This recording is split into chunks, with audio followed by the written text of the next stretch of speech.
मागील भागात त्याने हळूच तिच्या साडीचा पदर बाजूला केला आणि तिच्या ब्रेस्टवरून चेहरा घुसडायला लागला. त्याने हळूच त्याचा चेहरा वर केला. पुन्हा तिच्या कपाळावर ओठ टेकवून तिला किस केले आणि तो तिच्यावरून बाजूला झाला. तिच्याकडे बघून किंचित हसला आणि क्लोज सेक्शनला निघून गेला. इकडे मात्र त्याचे वागणे बघून काव्या शॉक लागल्यासारखी तो गेला त्या दिशेकडे पाहत होती. ती उठून बसली. साडीचा पदर नीट घेत ती बेडच्या खाली उतरली. काव्या, तुझे जीवन असेच आहे असा विचार करत ती बाथरूममध्ये आली. स्वतःला एकदा आरशात पाहिले आणि चेहऱ्यावर पाणी मारले. इकडे सिद्धार्थ त्याचा आवरून खाली निघून गेला. चेहऱ्यावर पाणी मारत असताना पाण्यासोबत काव्याचे अश्रू पण वाहत जात होते. कितीही त्रास झाला तरी तिला सहन करावा लागेल हे जणू तिने मनाशीच ठरवले होते. शेवटी काहीही झाले तरी तिचा नवरा होता सिद्धार्थ. आता खाली डायनिंग टेबलवर सिद्धार्थ एकटाच बसला होता. घरातील एका नोकर माणसाने काव्याने बनवलेला शिऱ्याची प्लेट त्याच्यासमोर ठेवली. लहानपणापासून सिद्धार्थला शिरा खूप आवडायचा आणि आज तर शिरा त्याच्या बायकोनी बनवला होता. तो एक घास खातो आणि डोळे बंद करून त्याचा आस्वाद घेत असतो. त्याला शिरा खूप आवडतो. खूप आवडीने तो शिरा खात असतो की तोच काव्या फ्रेश होऊन खाली येते. हॉलमध्ये आई आणि रोशनी बसलेल्या होत्या. आपल्या मुलाला आणि भाईला शिरा एवढ्या आवडीने खाताना बघून त्यांना आनंद होत होता. काव्या सिद्धार्थकडे पाहत, इथे मला वर त्रास देऊन स्वतः खाली शिरा खाताय, ते पण माझ्या हातचा बनवलेला. तिला मनातच त्याचा राग आला. इकडे रोशनी मात्र काव्याचे निरीक्षण करत होती. म्हणजे दादाला बोलवायला गेली तेव्हा चांगली दिसत होती, आता रडलेली दिसत आहे. नक्कीच या दादाने तिला त्रास दिला असेल. आता रोशनीला पण तिच्या दादाचा खूप राग आला होता. पण राग येऊनही ती काहीही करू शकत नव्हती. आईचे लक्ष काव्याकडे गेले. काव्या, तू तिथे का उभी आहे? ये इकडे, मला तुला काहीतरी विचारायचे आहे. तशी काव्या त्यांच्यासमोर येऊन उभी राहते. काव्या, तुझे आणि सिद्धार्थचे लग्न असे अचानक झाले आणि तुमचे लग्न झाले तेव्हा आमच्यापैकी तिथे कुणीही नव्हते. म्हणजे मला खरं तर तुझ्याबद्दल जाणून घ्यायचे आहे. तुझे नाव तर माहिती आहे आम्हाला, पण तू काय शिकली आहेस अशा बऱ्याच गोष्टी जाणून घ्यायच्या आहे. आईने तिला हे विचारतात सिद्धार्थ खायचं थांबतो आणि कान टवकारून बसतो. त्याला पण उत्सुकता होतीच तिच्याबद्दल जाणून घ्यायची, कारण त्यांचे लग्न तिच्यासोबत झाले होते खरं, पण तिच्याबद्दल त्याला काहीही माहिती नव्हती. आता पुढे, आता काव्या काय बोलते हे ऐकण्यासाठी सगळेच उत्सुक होते. त्यात आपला हिरो पण होता. त्याला पण तिच्याबद्दल जाणून घ्यायचे होते. ते मला नुकतेच 18वे लागले आहे. ती असं बोलताच साहिल, रोशनी आणि सायलीच्या तोंडून काय निघते, कारण त्यांची वहिनी त्यांच्यापेक्षा 4-5 वर्षांनी लहान असते. इकडे सिद्धार्थ पण शॉक लागल्यासारखा तिच्याकडे पाहत असतो, कारण त्याच्यापेक्षा जवळजवळ ती 10 ते 11 वर्षांनी लहान असते. सायली रोशनीच्या जवळ जाऊन, वहिनी खूपच लहान आहे गं, आणि एवढ्या कमी वयात तिला आपल्या दादाकडून किती त्रास सहन करावा लागत आहे ना. हो ना, रोशनी बोलते. त्यांना आता त्यांच्या वहिनीबद्दल वाईट वाटत होते. बरं, ती तू शिकली आहेस की नाही? आई तिला विचारतात. आईने हे विचारतात सिद्धार्थ जोराने हसायला लागतो. आई, तू कुणाला विचारते शिकली आहेस की नाही म्हणून? तिला शिक्षणाचा तरी माहिती असेल का? सिद्धार्थ आवाज खाली. आई त्याच्यावर आवाज चढवून बोलतात. काव्या बाळा, तू दुसऱ्यांच्या बोलण्याकडे लक्ष देऊ नकोस. मी जे काही विचारेल त्या प्रश्नांचे उत्तर दे. आता तर आईंना सिद्धार्थचा राग आला होता. सिद्धार्थ काव्याबद्दल असे कसे बोलू शकतो? पण आता त्याच्यासाठी काव्या काय बोलते हे महत्त्वाचं असल्यामुळे त्या सिद्धार्थला इग्नोर करता. ते मी 12वीपर्यंत माझे शिक्षण कंप्लीट केले आहे. काव्याला पण त्याच्या बोलण्याचा राग आल्यामुळे ती रागातच सिद्धार्थकडे पाहत सांगत होती की 12वीपर्यंतचे शिक्षण कंप्लीट केले आहे म्हणून. तिने 12वीपर्यंतचे शिक्षण कंप्लीट केले आहे म्हणून आई, सायली, रोशनी आणि साहिलला खूप आनंद होतो. साहिल हसतच, वहिनी, म्हणजे तुला पुढे शिकायचे असेल तर तू तुझे शिक्षण कंप्लीट करू शकते नाही, तिला पुढचे शिक्षण कंप्लीट करायचे आहे. साहिल, चांगले कॉलेज शोधा आणि काव्याच्या ॲडमिशनचे बघा. हो आई, त्यात काय, मी आताच बघतो, साहिल हसत म्हणाला. तोच मावशी तोंड वाकडे करून, आता हिच्यासाठी तुम्ही चांगले कॉलेज शोधणार आहात का? आई मंगलाकडे रागाने पाहतात. तशा त्या बोलायचे थांबतात. सिद्धार्थ उठून त्यांच्याजवळ हॉलमध्ये येतो. हिच्यासाठी चांगले कॉलेज शोधायची काय गरज आहे? ही काही मोठी व्यक्ती नाही आहे की हिच्यासाठी चांगले कॉलेज शोधत आहात तुम्ही. नोकर माणसांनी त्यांच्या औकातीत राहावे. सिद्धार्थ उद्धटपणे बोलतो. सिद्धार्थ, आई एवढंच बोलतात आणि तो शांत होतो. आता त्यांना सिद्धार्थचा राग येत होता. त्या त्याला इग्नोर करून काव्याला बोलायला सांगतात. काव्याला आईने जे काही विचारले होते ते ती सगळं काही सांगत होती. आजी पण शांतपणे सगळ्यांचे बोलणे ऐकत होत्या. सगळं काही सांगून काव्या शांत बसते. कोणी काही बोलायच्या आधीच आजी सगळ्यांवरून एक नजर फिरवत बोलतात. तिला शिकायचे आहे तर चांगले कॉलेज बघून तिचे ॲडमिशन घेऊन द्या, म्हणजे पुढे जाऊन स्वतःच्या पायावर उभं राहून काहीतरी करेल ती. पण आजी, सिद्धार्थ काही बोलेल त्याआधीच आजी त्याला हात दाखवून थांबवतात. सिद्धार्थ, मला तुझ्याशी बोलायचं आहे. तुम्ही माझ्यासोबत माझ्या रूममध्ये चला. आजी त्याच्या रूममध्ये जातात तर सिद्धार्थ पण त्यांच्या मागे रूममध्ये जातो. सिद्धार्थ, काव्याला पुढे शिकायचे असेल तर तिला ॲडमिशन घेऊन द्या. पण आजी, तुम्हीच म्हटला होता ना की ती या घरात जास्त दिवस नाही आहे. मग इथून गेल्यानंतर तिच्याकडे स्वतःच्या गरजा पुरवण्यासाठी काहीतरी हवे ना. कॉलेज पूर्ण केले तर तिला चांगली नोकरी मिळेल. ती स्वतःच्या पायावर उभं राहील.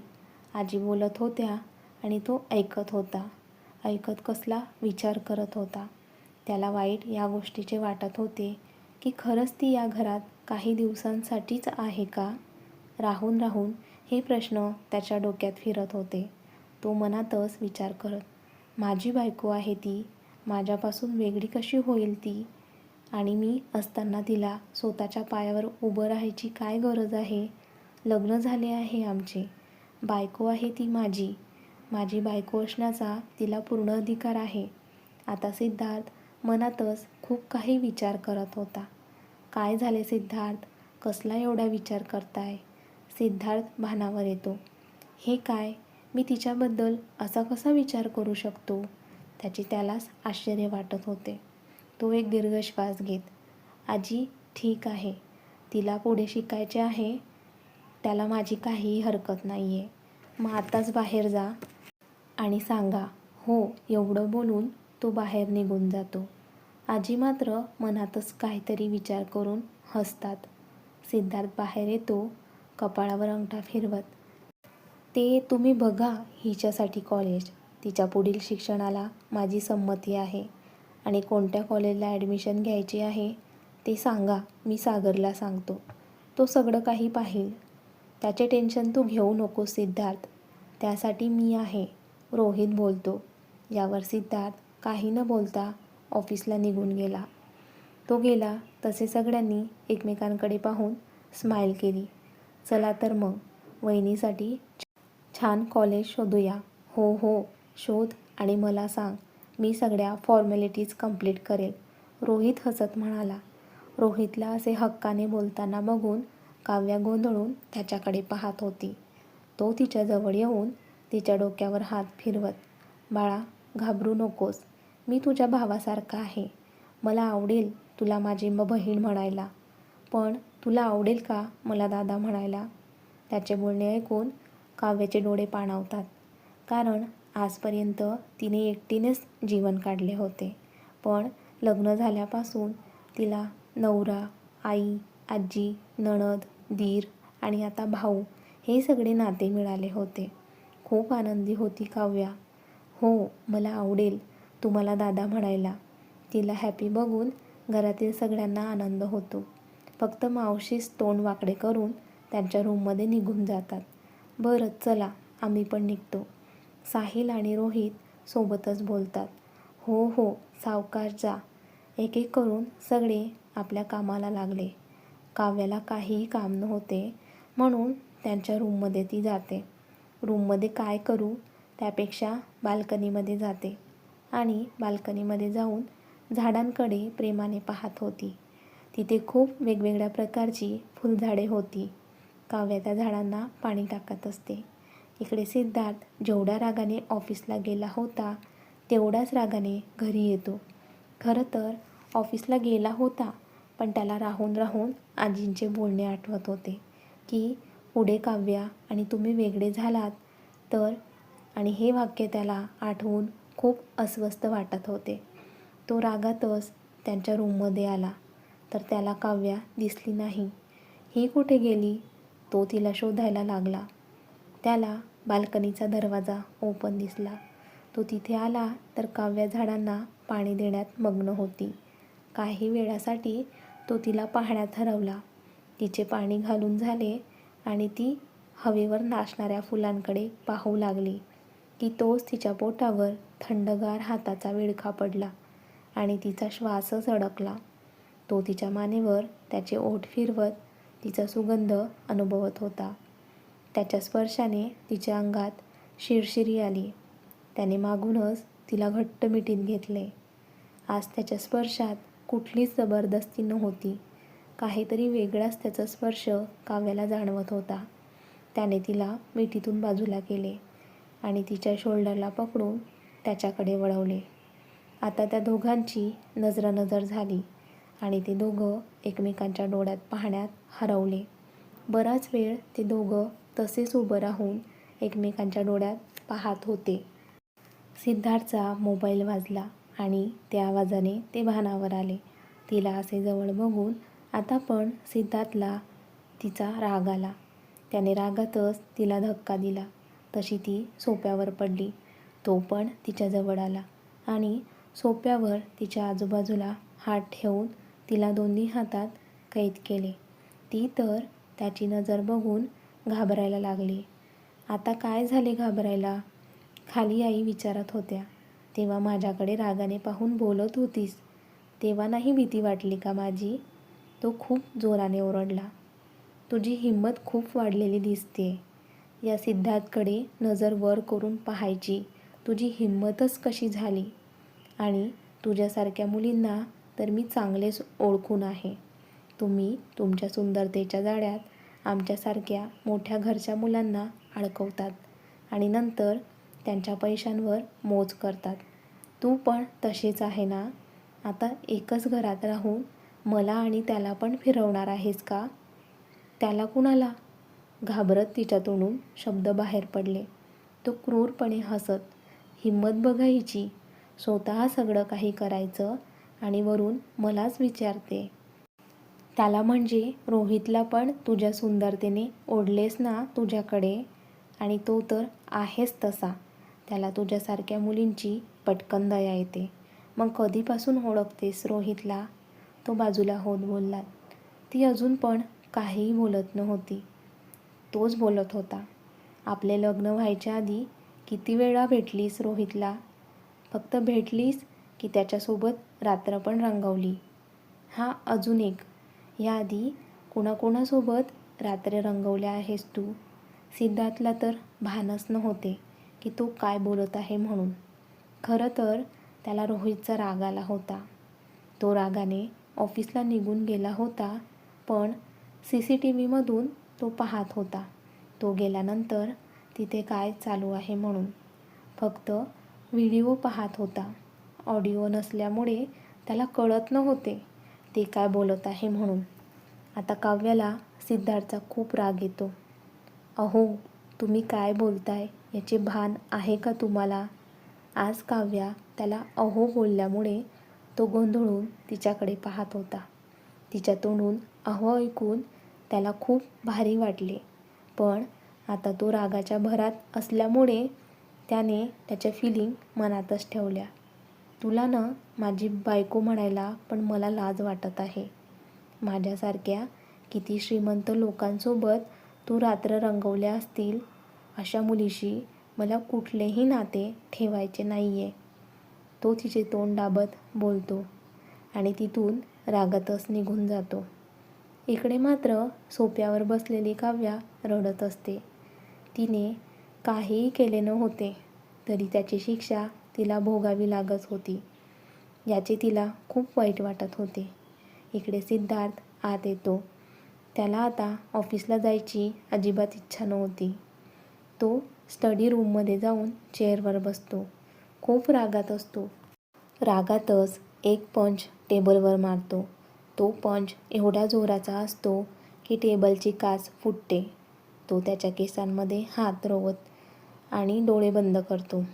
त्याला पहिल्यांदा पाहिलेल्या काव्याचा चेहरा आठवतो. ती जेव्हा शेताच्या कामासाठी गावाकडे गेला होता तो दिवस आठवतो. गावाकडे शेताचे काम होते म्हणून आजीने त्याला तिकडे पाठवले होते. ते काम एका दिवसात होणार नव्हते. त्यासाठी त्याला त्यांच्या गावाकडील घरी थांबावे लागणार होते. रात्री त्यांचे जेवण झाले आणि तो घराच्या आजूबाजूला फिरत फोनवर बोलत होता की अचानक पळत येऊन कुणीतरी त्याला धडकले. तो पाठमारा चालत असल्यामुळे त्याला आधी काही कळले नाही, पण वळून त्याने पाहिले तर ती व्यक्ती पडणार की त्याने तिच्या कमरेत हात घालून तिला जवळ ओढले. ती एक मुलगी होती, एवढी सुंदर की सिद्धार्थ काही वेळासाठी तिला पाहण्यात हरवला. ती मात्र भीतीने थरथर कापत होती. तिने सिद्धार्थपासून स्वतःला सोडवले आणि पळतच निघून गेली. सिद्धार्थला काही कळले नाही, पण ती पळाली त्या दिशेकडे तो पाहतच राहिला. तोच त्याच्या स्टडी रूमचा दरवाजा टकटक आवाज आला. त्याने एक दीर्घ श्वास घेतला आणि त्याने दरवाजा ओपन केला तर समोर आई उभ्या होत्या. सिद्धार्थ, हे काय? आज चक्क तू घरी लवकर आलास? तो घरी लवकर आला याचे आईंना आश्चर्य वाटत होते. ते आई, एक फाईल घरी राहिली होती म्हणून आलो. बरं, चल फ्रेश हो आणि खाली ये. एवढं बोलून आई निघून गेल्या. सिद्धार्थने रूमकडे बघून एक सुस्कारा सोडला. तो फ्रेश व्हायला निघून गेला. फ्रेश होऊन तो खाली आला तर सगळेच डायनिंग टेबलला दिसत होते, फक्त रोहित आणि काव्या सोडून. ही कुठे गेली? त्याच्या मनात तिच्याबद्दल विचार आला, पण तिच्याबद्दल घरात कोणाला विचारूही शकत नव्हता. तशी ती समोर असली की तिला किती त्रास द्यायचा, पण आता ती दिसत नव्हती तर नकळत त्याचा जीव कासावीस होत होता. तो त्याच्या चेअरवर येऊन जेवायला बसतो. सगळे शांतपणे जेवण करत होते. त्याला मनातून वाटत होते घरातील कुणीतरी काव्याचा विषय काढावा, पण कुणीही काव्याबद्दल बोलत नव्हते. आजी मात्र त्याच्याकडे बघून निरीक्षण करत होत्या.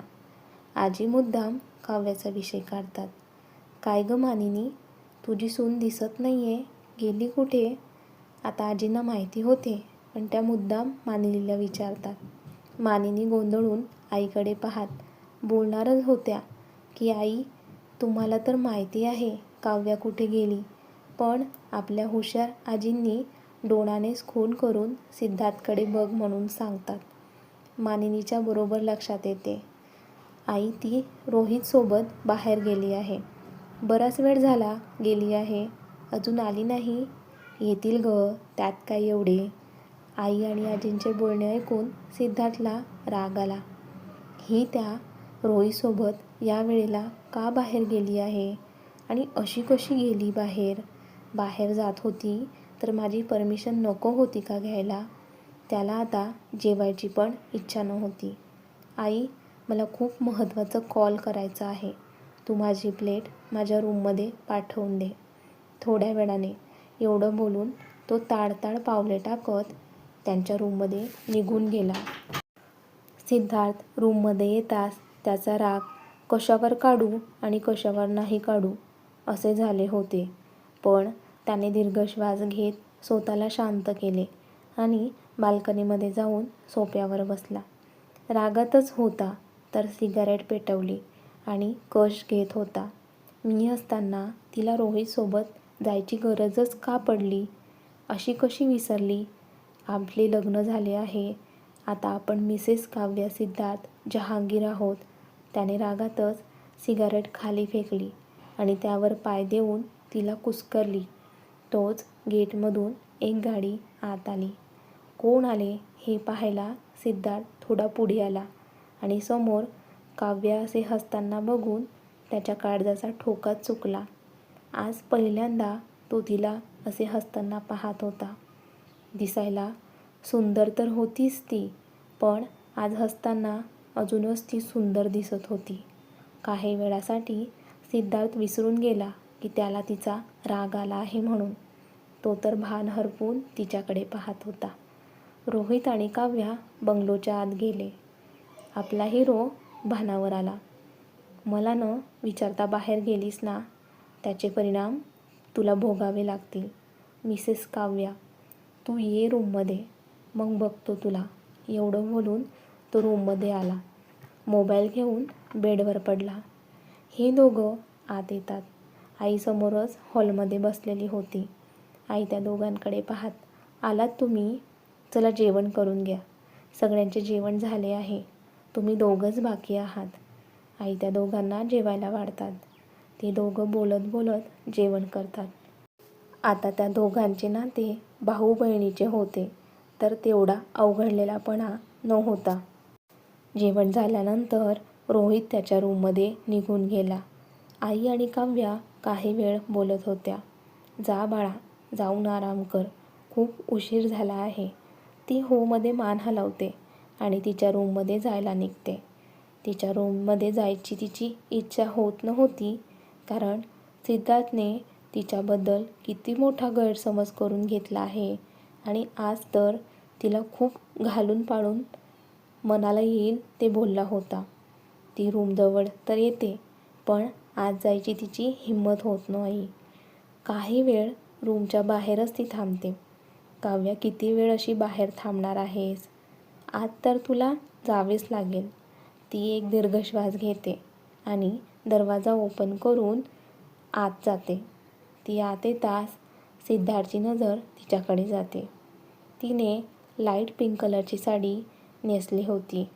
साडी सिल्कची असल्याने अगदी चापून नेसलेली असल्यामुळे तिचे शरीर खूपच सुंदर दिसत होते. केसांना क्लिप लावून ते मोकळे सोडलेले होते.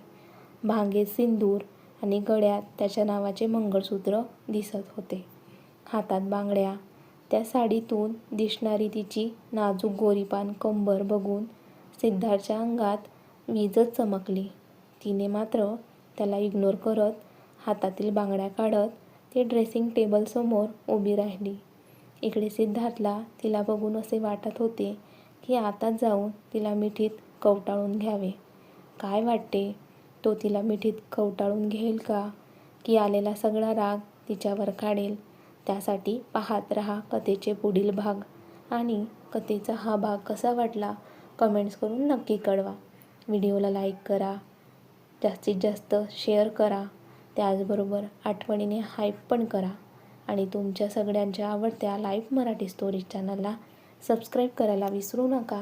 धन्यवाद.